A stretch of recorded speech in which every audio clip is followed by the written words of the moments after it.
Join me now from Washington, D.C., representing District 1 in the Lone Star State, Congressman Louie Gohmert. Congressman, thanks for joining us. Sure, Stephanie. Good to be with you. Thank you. Congressman, is this a new dawn of the Middle East?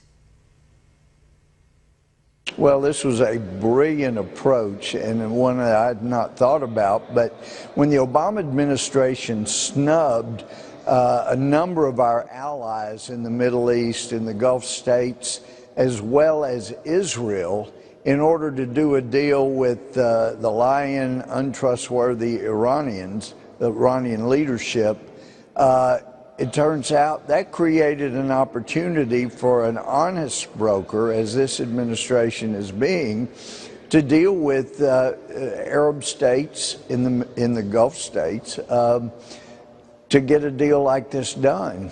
And it's a brilliant strategy and could ultimately force Iranians' hand to come work out something legitimate instead of us giving $100 billion or so for them to build or buy nuclear weapons.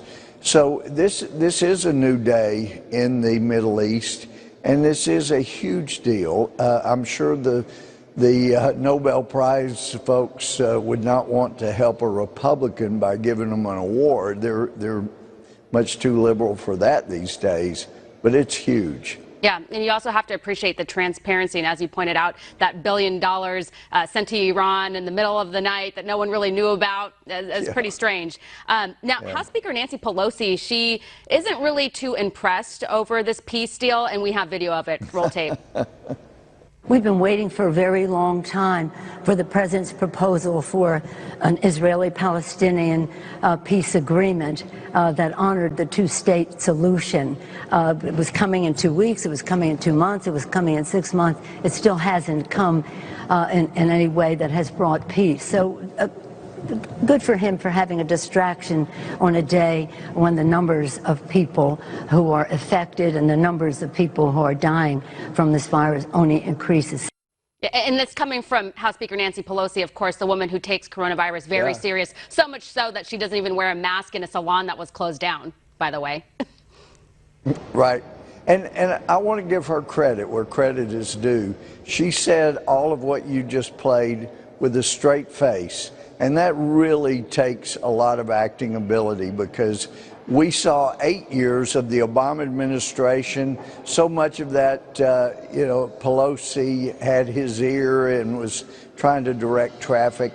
And we waited and we waited, and all they did was cause flare-ups in the Middle East, basically destroyed Libya, just created all kinds of havoc, gave all kinds of money to Iran, helped them get down the road with their nuclear desires. And now she says we've been waiting such a long time to find out about the deal.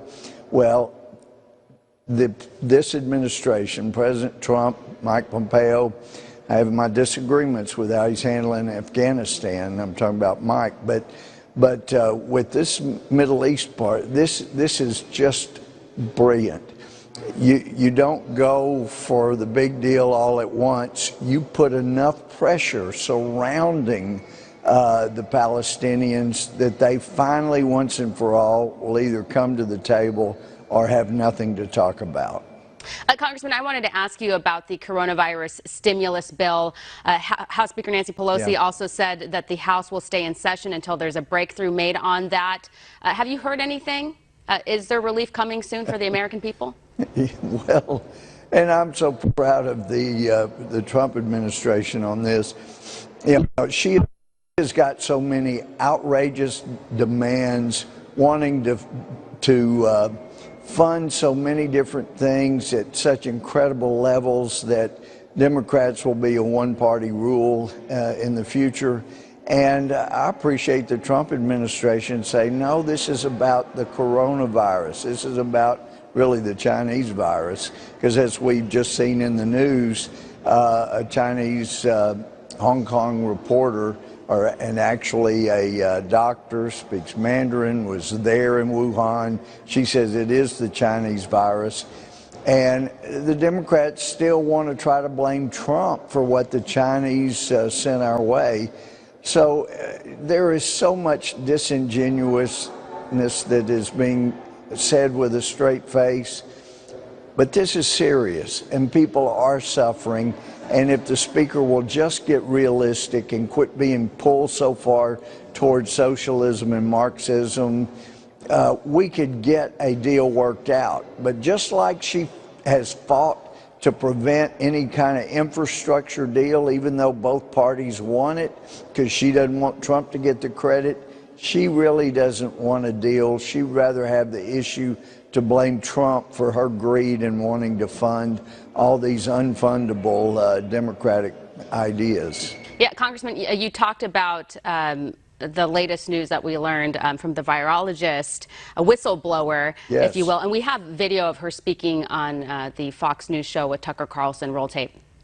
This virus, COVID-19 SARS-CoV-2 virus, actually is not from nature.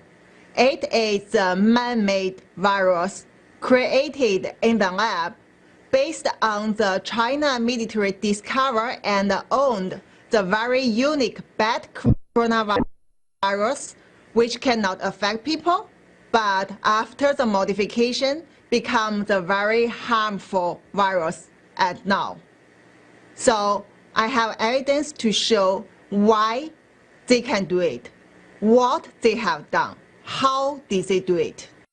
And just really quickly, she worked in the WHO reference lab, which is the top coronavirus lab in the world, in the University of Hong Kong.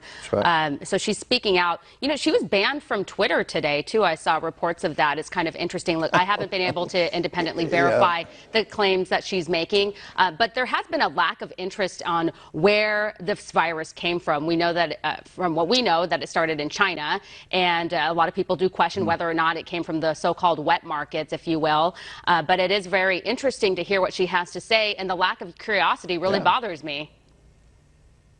Well, it is extremely concerning, and I wasn't aware that Twitter had banned it, but that brings up something we have got to do, and that is eliminate these IT censors that are trying to follow the example of China and get in good with China and show just how good they are at state-sponsored, Chinese-sponsored censorship.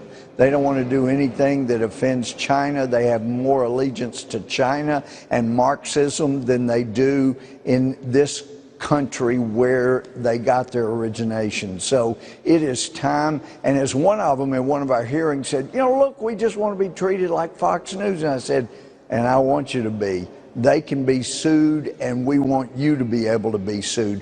They are violating constitutional rights. They have monopolies. It is time to dismantle these people before they finish helping destroy this country. Yeah, it used to be a free country, but not with Twitter and Google and Facebook and the Marxist censorship that they've gotten into. Yeah, it's pretty unbelievable. And, you know, again, like I said, I wasn't able to independently verify all the claims that she was making on Tucker Carlson's show. But we know for a fact China's complete lack of transparency helped spread this virus. They knew way in advance, and hundreds of thousands of lives could have been saved had they given this information to the U.S. government. Yeah, and actually we can debate, and the experts can debate, was it genetically modified? Were there modifications to the virus? That can be debated by the experts, but she gives pretty compelling, you know, eyes-on evidence that it did come from Wuhan and the lab right there. So I know these fools, you'd have to be a fool to say Trump caused the virus, brought about the virus. Either a fool or you have to be as corrupt as the Chinese Communist Party. But it's ridiculous. She makes a compelling case. It came from Wuhan. The president has been right all along on that. Do you think lawmakers would ask her to testify before Congress with this information? I think it would be a great idea, but since she has compelling evidence, eyewitness evidence, then I feel quite certain she would have to testify in the Senate, because there's no way Speaker Pelosi would want to have somebody with her expertise and her eyes on evidence. The Democrat-controlled House would not want her to come testify, because she would be too convincing to thinking people. Yeah, well, I'd certainly like to hear more from her. Well, Congressman, we're going to have to leave it here. Thank you for your time. I would too.